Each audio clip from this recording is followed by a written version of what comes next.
Hello and welcome to Dream It, Dare It, Do It, Live the Life That You Want. This is Jasmine. I'm your host, been your host for the last 4 seasons. Can you believe it? 4 seasons, Missy. That's amazing. That's fantastic. Everybody, I want to introduce Missy Maiorano. Did I do it right? Brilliant pronunciation. Yes, very Italian, lots of vowels. I'm very impressed you got that name right. Nice job. Missy, welcome. Thank you for joining us. Thank you so much for having me. I've been really looking forward to this all week. Well, for the last week, I've been really excited to be on here with you. So it's great to be here. It's great to have you. And I'm happy to tell everybody that you're a change coach. You were with Amy, who was with us last week. So you did her complete training. Yes, I did the 2022 Change Coach training with Amy Johnson and I think 21 or 22 other coaches. Yeah. And coaching, after teaching elementary school for most of my adult life, I have to say that coaching is now absolutely my favorite thing to do. It's just been such a dream come true and such a blessing. Yeah. So if you can tell people where you're from, just to give them an idea, where do you live and what's your, who do you coach? Okay, so I live in Cary, North Carolina, down here on the southeast coast of the United States. I coach mostly adults, but I've just started coaching teens as well. In the last probably, 5-6 months, I've started coaching teens. And I have built just in the last 2 to 3 months, a pretty good base of that teen cohort. And I will say that is now one of my most favorite groups. It's working with teens. Yeah. But yeah, I still have some beautiful adults as well. So let me ask you, do they, in your experience, do they, I'm going to say this, nothing on adults, but do they learn faster? Do the kids, the teens? Yeah. Yes, I would say that they do. Yeah. I teach or coach them. I think I coach the teens a lot more like the way that I used to teach. Mm-hmm. And so I think they're just so open and so receptive that they soak it up like sponges. Kind of like we always say kids soak up a second language so quickly. Kids are so open to the what if questions and the unknown and the mystery of life, where I think adults kind of kick back a little bit more like, nah, I'm not willing to go to that mystery. I'd like to stay with what I know. Kids are more like, yeah, I can dig the mystery. I'm good with mystery. And so they seem to see through a lot of the illusions so much more quickly than adults. Yeah. Yeah. So you were a teacher. Oh, the cat, for listeners, I just wanted you to know that I got this crazy cat that's in my neighborhood lately, and he's been harassing my cat on my windows. Now he's on my windowsill. So if you guys start hearing some crazy screaming, it's because it's the cat. And by the way, his name is Lucifer. Just like Lucifer. So it's not whack job. Yeah, the name is not whack job. He's just a whack job. It's just Lucifer. Lucifer. So, the cat actually got me out of my flow. That's quite all right. We were talking about before coaching. Yeah. Okay. So this is what came to me because, the podcast is about living the life you want, right? Yes. So you said that you were a teacher and now you're a coach. So yes. For me, as soon as you said that, in my brain was like, she's living the life she wants. Absolutely it just kind of came up for me. So I would like you to tell me a little bit, how did that happen? I'm not saying that, I'm pretty sure that while you were teaching kids, you were also living the life you want, but something occurred.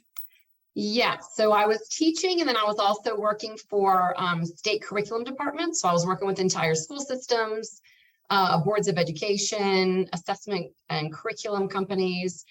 And I would have described my life at the time as very rewarding and busy. And the dirty little secret underneath all that rewarding, shiny exterior was that I also hid beneath sort of a facade of perfectionism. But you and I both know perfectionism is just anxiety all dressed up in pretty clothes. So I lived a life of like perfectionism, like push, push, push, go, go, go, do one more thing, be the best at everything, collect the awards, not noticing through all that there was a very subtle but strong current of anxiety and insecurity. And so I was around, I think when I was about 47-ish, so a few years ago, several years ago, that lifetime of pushing and that lifetime. A couple of years ago. Yeah, a couple of years ago, a few years ago, that shiny exterior that I projected. So I think I projected it pretty well. I had myself pretty snowed. I thought I had everything under control. I thought from the outside, my life looked great. So that meant my life was great as long as I just pushed and kept pushing and agreed to never, ever, ever stop striving. Then I would always be okay. And that thankfully came crashing down in a remarkably dramatic fashion. And in November of 2017, out of nowhere, I woke up one morning covered head to toe in massive hives. Hives on my scalp, my eyelids, my cheeks, my torso, the bottoms of my feet, the palms of my hands. Oh my God. So it was a pretty big dramatic crash that turned my entire polished world upside down. I was very much about image. And I don't mean just looks. I mean, like, I was very concerned with, do people think I'm smart? Do people think I'm capable and successful? Well, there was suddenly no hiding. Yeah. Because I looked downright scary. Like the joke was I would scare small children. Well, I worked with small children. So after the hives started, which very quickly turned into chronic hives, I tried everything. There was no solution. I didn't have any allergies. I think life just came along in all its intelligence and said, Missy, you've done this sort of false life of perfectionism long enough. You're done. And I crashed pretty hard. I fell into a pretty significant depression. I was riddled with what I described as gun to the head terror. I kind of just lived in terror all the time. And my life became very small. I ended up quitting my job. I didn't want to do anything. I didn't want to go anywhere because I was afraid of just not looking. It wasn't looking bad. It was looking scary. I looked scary. And I didn't want people to stare at me, or I think more importantly, I didn't want them to be afraid of me, because early on, when I was still working and I was still giving presentations, during one of my presentations, this was very early on in the hives, I was in the midst of giving a presentation to a very large crowd of people. And the hives just started getting really out of control as I'm on stage. And then, much to my surprise, I didn't even know this was something a body could do. No one had ever given me the playbook on all the crazy things a body can do. In the middle of presenting to all these people, my lips began swelling up like cartoon lips, like huge, unrecognizable, like disfigured lips. Wow, you're a powerful lady, huh? Yes. So I guess that's the long story of what shifted my life very abruptly from old, teaching, perfectionism, being on top of everything, to, I feel like life kind of took me to the bottom of the barrel, dropped me to my knees, and left me there for a good long season of anxiety, depression, and hopelessness and terror. It sounds like a life lived from an ego standpoint. Like it was like an egoic life, 100%.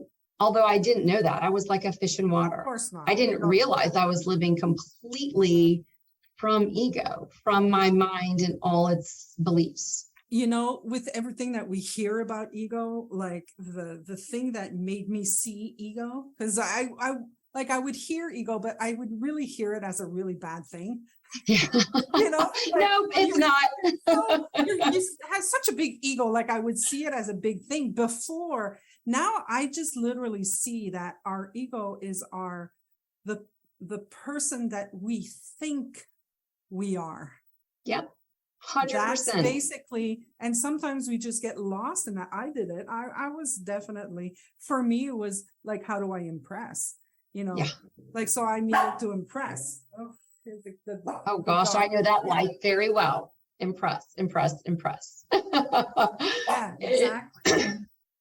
Babe, come on. We're in the middle. He wants to be part of the conversation. Yeah, exactly. that living to impress and what living to impress I realized meant was actually desperately fearful of failing or disappointing someone or being embarrassed or humiliated. To me, there was nothing worse than letting someone down or being humiliated or embarrassed. To me, that was death. And I didn't realize it. Being loved. I figured if I impressed people enough, they would love me. Yeah. Isn't it funny? It all, I think, boils down to those basics, right? Being loved, being safe, being enough, being worthy. Yeah. I think it all brilliantly points back to that. Yeah. And so, so what got you out of your funk? I'm going to say, because seems like it stayed for a little while, but I guess you woke up. Definitely. Yeah, it stayed for a while. I exhausted every Western medicine resource. I exhausted, medicine, functional medicine. I went to psychologists. I went to EMDR, all kinds of different things, trying desperately to feel better. And mainly, I just wanted to get rid of that gun to the head terror feeling that I had. But everything I tried was in an attempt to get rid of something. And then I stumbled upon Amy Johnson's Little School of Big Change. And so I signed up. And at first, I did not understand what the hell she was talking about. I was like, what is this nonsense craziness? I didn't get it. But I stuck around. Something sort of like kept my ass in the seat. And I listened. And I noticed things starting to shift. And I noticed the first thing she kind of taught me was, I don't have to listen to what my mind is saying. Like, the mind is designed to tell all kinds of crazy, dramatic shit. I always thought that was me. Me too. And that was the first big, aha, oh, wait, that's just a really efficient little caveman machine spewing out all kinds of stuff that's not true. And then I started noticing little things falling away as I would have more insights, like my symptoms would start to go away. And they'd come back. And then I would see something new. I started seeing how fear and anxiety and the terror weren't telling me something was wrong. They were innocently trying to help me wake up to what I was believing. And I realized I was caught in so many handed down, generational, culturally conditioned beliefs that I didn't realize I had about pleasing people, about what it meant to be enough and worthy and safe. And I lived my whole life really kind of enslaved to those beliefs that I didn't even realize I had, those subconscious beliefs. Let me ask you, I don't know Yeah. if this is going to be were you religious? Yes, very. So I was born and all raised mixed Christian. up? Was that like was the religion all mixed up in all of that also? So I would say, everything's a guess, right? Who knows how it all falls into place. But if I had to just give my best guess, I would say that the fact that I did have a very strong faith in God, take away all the religious dogma and all the extra BS that goes along with faith in God. And I will say that I think helped me be open to seeing something new. It didn't seem like a far cry to me to trust something that I can't see. Oh, gorgeous. And that, I think, is a big piece of this conversation, is leaning into that unknown, leaning into what's beyond the intellect and the five senses, and getting a sense for sort of our innate safety in the world, but not necessarily in the world of form, but in something bigger and truer and deeper than what our five senses can possibly experience. So, yeah, I think not my religion, so much has shifted in that, but I do think that my faith in God, in a mystery, in this being, in this energy that I can't see, touch, taste, smell, but I can experience on a soul or a heart level. Yeah, I think that did help me open up to things Amy was saying that really took sort of a leap of faith to trust. Yeah, I think that for me, it was the no nonsense. There's in these conversations that we have, there's just a feeling that shows up in us that when we hear truth, we just kind of go, yeah, exactly. It resonates, right? It doesn't make sense, but you feel it in I always, whenever I'm thinking about this or talking to people, I always point to my gut for whatever reason. I picture everything good happening down there.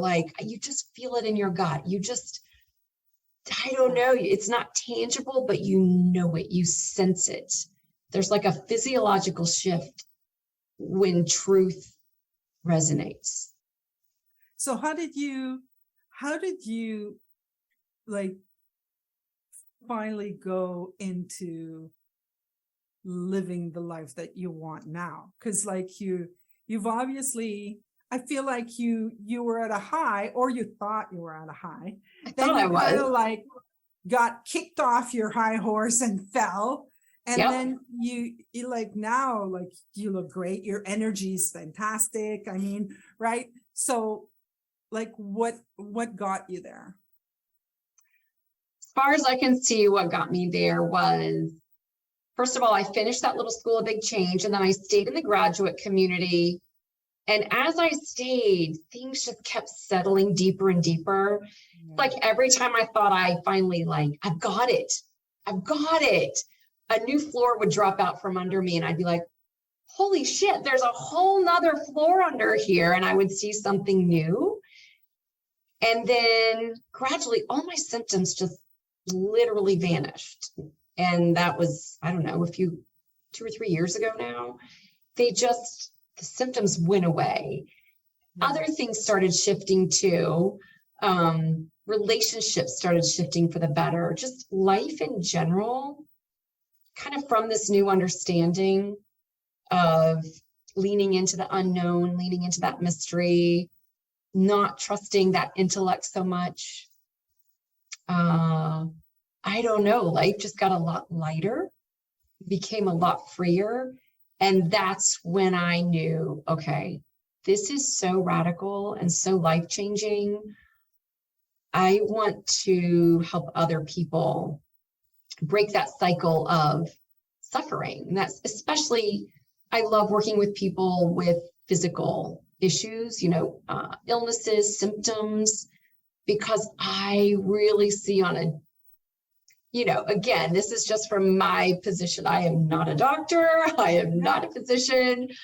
But what I see now in working with so many people, and then just talking with people like you and people in different communities, physical illnesses, symptoms, sensations, oh my goodness, there's such a component of thinking, of like that. Yeah, and it's not to say that illnesses don't exist.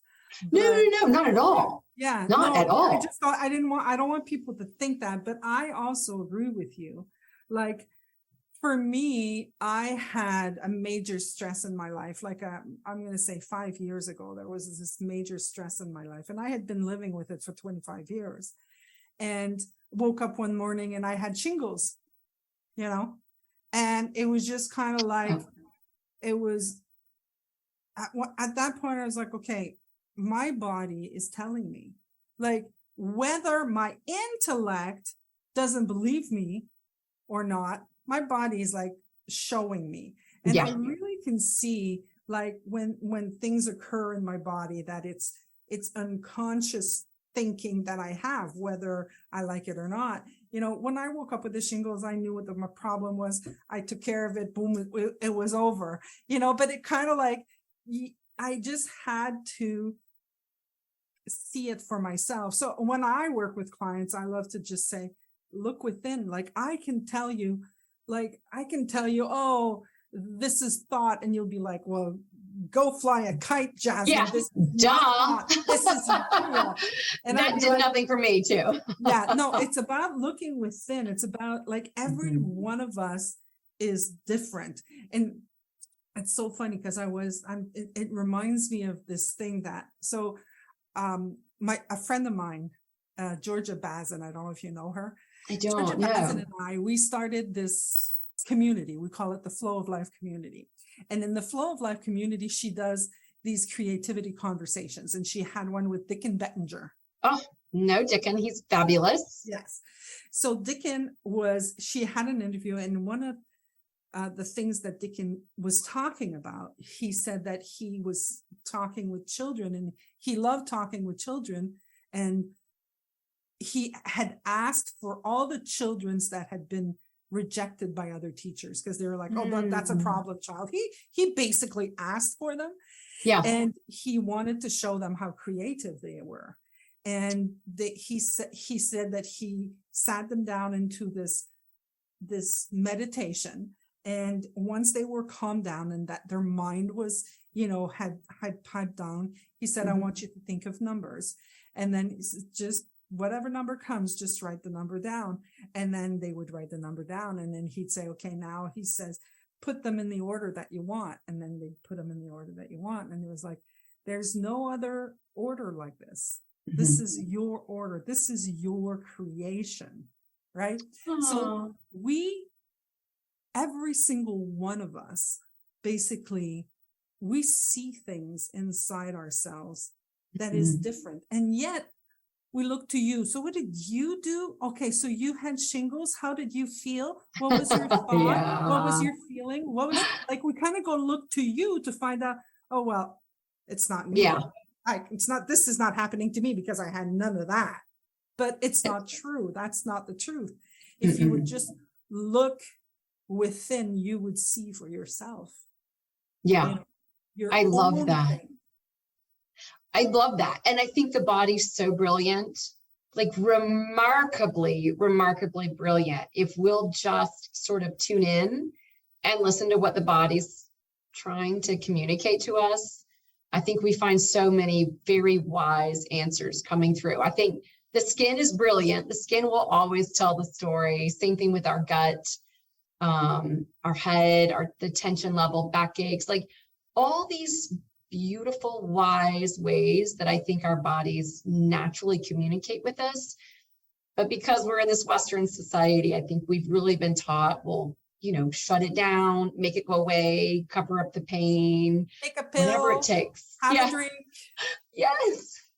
Where I think with this understanding, we finally go, wait, no. Let's actually tune in and see what the body has to say, because it is so brilliant. I think there's such intelligence in symptoms.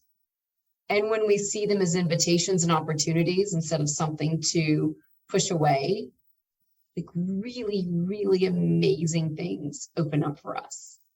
Yeah. And that's why I love conversations like this with you, Jasmine. Like, I think the more we give voice to this kind of thing and the more we chat about it, the less weird we sound. Yeah, the less weird we sound. And I feel like, because it's never the words that open anything up, but I think when people listen to things like this, something shifts, the energy changes.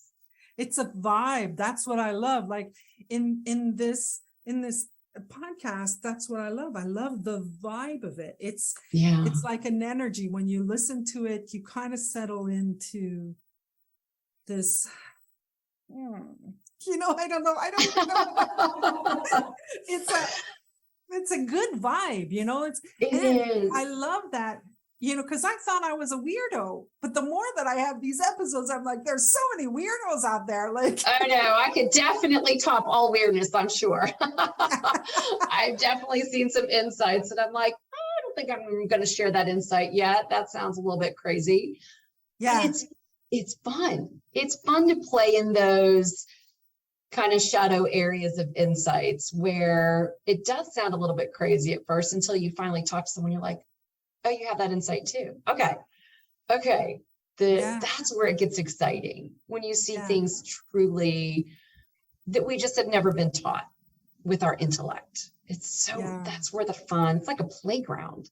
And it is innocent. Everything that we learn, our parents teach us whatever they taught us because of whatever they knew, right? Oh yeah. But it's not the be all and end all. We can ourselves go out and explore and understand. Like, my mother taught me things that, like, for her generation was totally valid.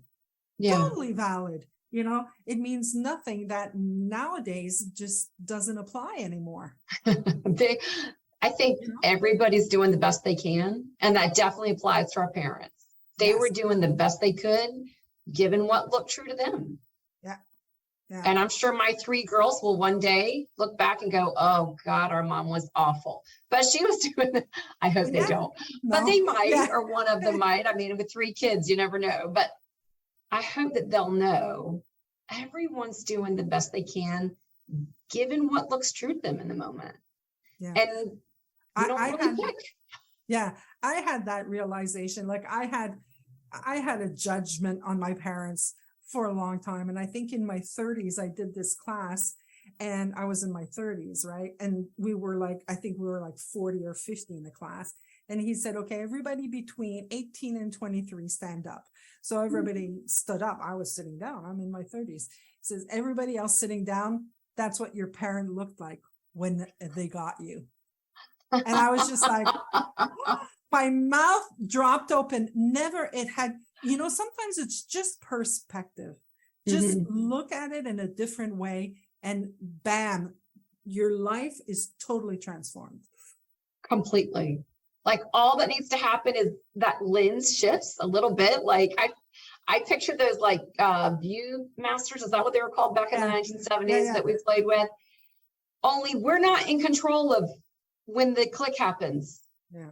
The click happens and something new is seen. And then the click happens again and something new is seen, a new level, and a deeper immersion. And then everything's changed. Like I would have sworn a few years ago, the worst year of my life was the first year of this whole hives, lip swelling, awfulness. Now, because there's been like the Viewmaster, life is coming in and like, hey, let's look through a different lens. I see that as the beginning of the best new chapter of my life. Yeah. Like that had to happen as far as I can see. I don't know, had to, that might be strong, but the fact that it happened was perfect. Yeah. It was the Sometimes perfect the change. most difficult moments will bring you the most beautiful moments. Yes. Yeah, they're And gifts. yeah. And we kind of like, if we could get stuck into our intellect, because we know better, like that's what the intellect says, right? We know better. Well, no, this shouldn't have happened to me. I shouldn't have gotten the single. I shouldn't have quit my job. I shouldn't have, so you could have stayed there. You could have, and some people may, but the whole point is just, no, see something else. Because the moment can stay exactly the same, yet everything can look different. Everything looks different. Everything. I used to think, and this is one of the things I love seeing in other people that are like, Missy, it's this thing that is scaring me, or it's this thing that is causing my depression, my anxiety. It's this, if I could change this. Yeah. And I love when I first can just say, I know you're not going to believe this yet, but I'm going to go ahead and tell you the thing that you think is the problem is never, ever, ever the problem. And they're like, no.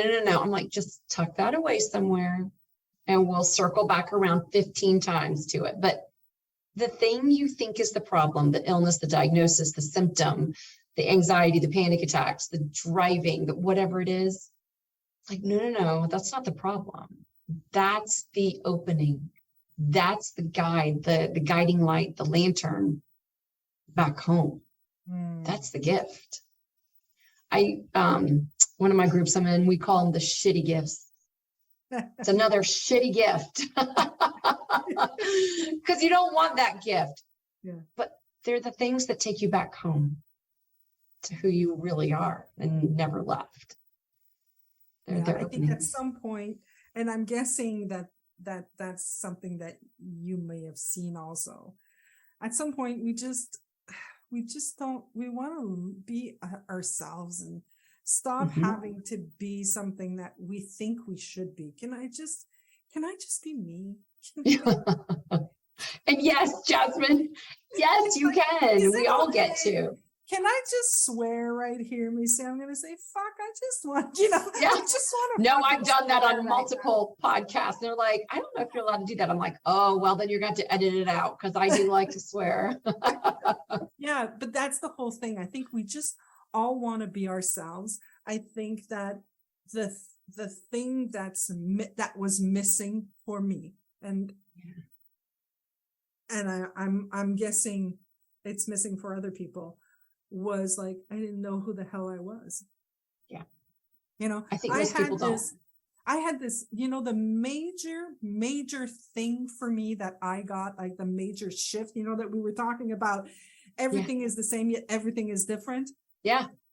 Was I thought I was a bad person. I literally thought I was a bad person. And when I was being a nice person, I was being the fake person. Ah, yes. So imposter. When I would show up as a good person, then I'd come back to being mean and being a bitch and being this and that and this and that, because, that was a true self, because I wanted to be my true self, and I had this conversation, and that's tiring. Honestly, like, it's so tiring. Sometimes I would just lock myself in my house for 3 weeks, close the blinds, so I didn't have to confront anybody, so that I had to put that persona on.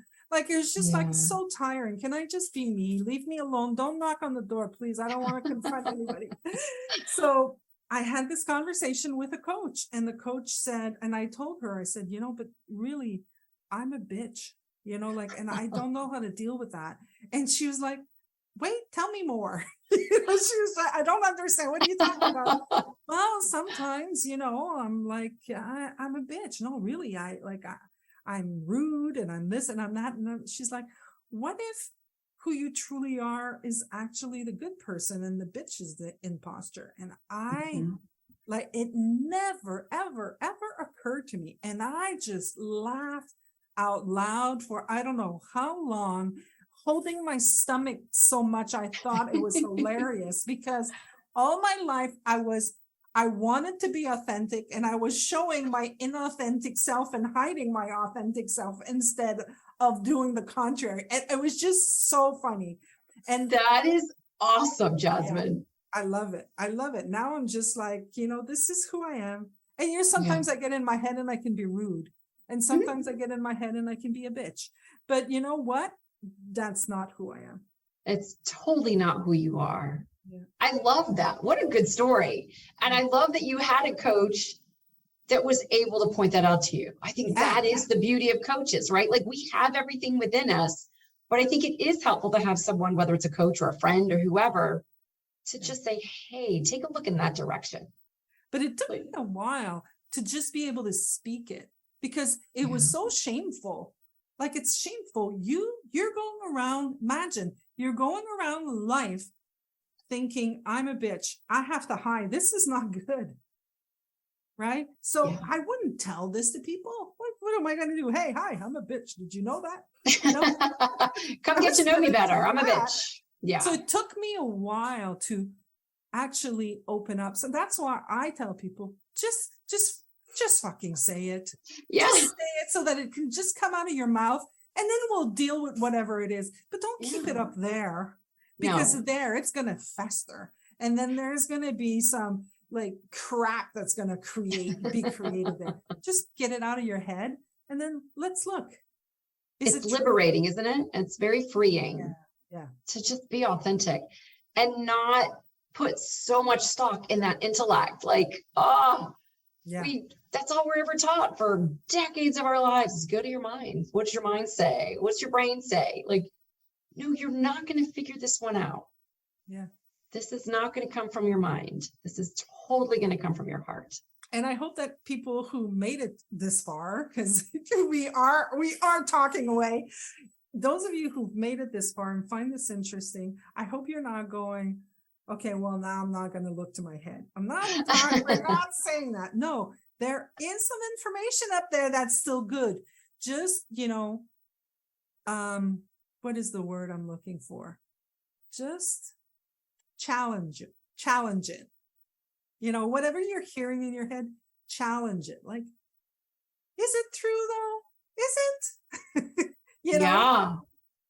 And then kind of I love falling into that space of unknown. Like, what else could there be? Like my mind is telling me all this, but I'm seeing it through the filter of hundreds of generations. Yeah. What else could this be?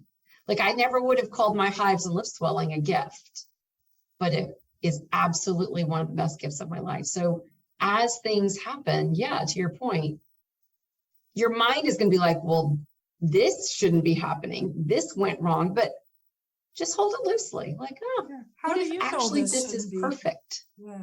How do you know this shouldn't be? Like when I had to sell my house, that was like, it was the end of the world for me. It's like, oh my God, I'm going to sell my house. Oh my God, I didn't want to sell my house. Oh, I love my house. But it was the best thing that could have ever happened to me. Yeah. And sometimes we don't find out for a month or a year or 10 years. Yeah. But I think that's we develop that, trust muscle. We learn to trust. Like, okay, just because I don't see it right now does not mean that it isn't in service of me, in service of my growth and expansion. Yeah. I love it. Dickin Bettinger is really like, I'm talking about Dickin, but I could talk about, Dr. Pettit and any other of the, that generation of, that Sid, they learned. Yeah. They've been doing it for so long. They've been hearing about it for so long that they truly believe that whatever happens, it's in service of them. Right. Mm-hmm. Like they truly believe it. I still have my ego going, okay, yeah, whatever. It's supposed to be in service of me. I don't like it right now, but it's in service, whatever, like I still have that, but it's okay. Like it's an evolution. It's about looking within and seeing deeper and seeing it again and again and again. And then, it's like how I see it is like, there's papers on this desk and, when I remove one thing and look, there's another one. And then, look, there's another one. And there's always there's always another one. Always. Right.